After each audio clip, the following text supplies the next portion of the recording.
Hello po, magandang gabi po sa inyo lahat mga ka-idol.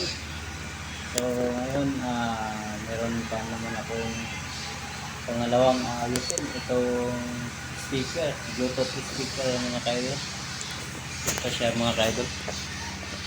Ayan. Bali, ang problema nito mga ka-idol,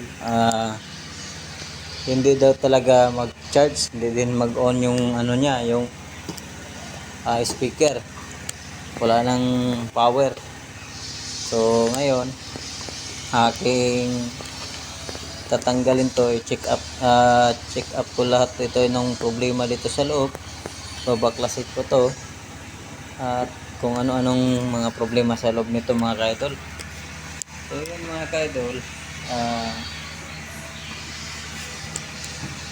bali iti-testing ko muna kung bakit hindi siya mag-charge dito. Testing ko muna bakit hindi siya mag-charge mga kaidol.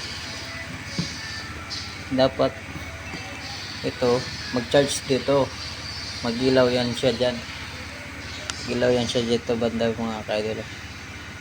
Yan ka-idol. So yan ka-idol. So testing natin ha, ito yung cord nya, oh. Ito yung cord nya ka-idol.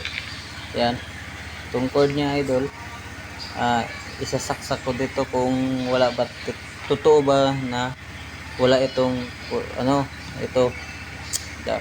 Totoo ba ito na wala itong kuryente mga ka-idol?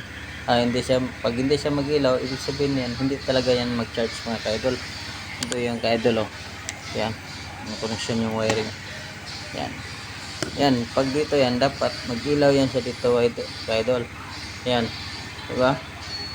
Pag isaksak dito, dapat ito yung cord nya. Pag isaksak ko din dito, dapat dito yung indicator light nya mag-ilaw din yan. Yan mga ka-idol.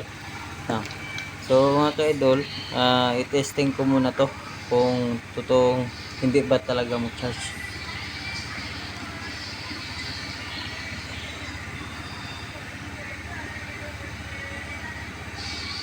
Ayan mga ka-idol, medyo maluwag-luwag siya mga ka-idol. Yan, hindi talaga siya mag-charge mga ka-idol. So yan ang problema mga ka-idol, oh. Hindi talaga mag-charge. Ayan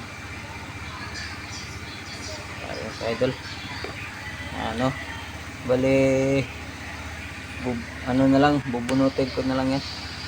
Wala tayong yan, wala tayong magagawa yan.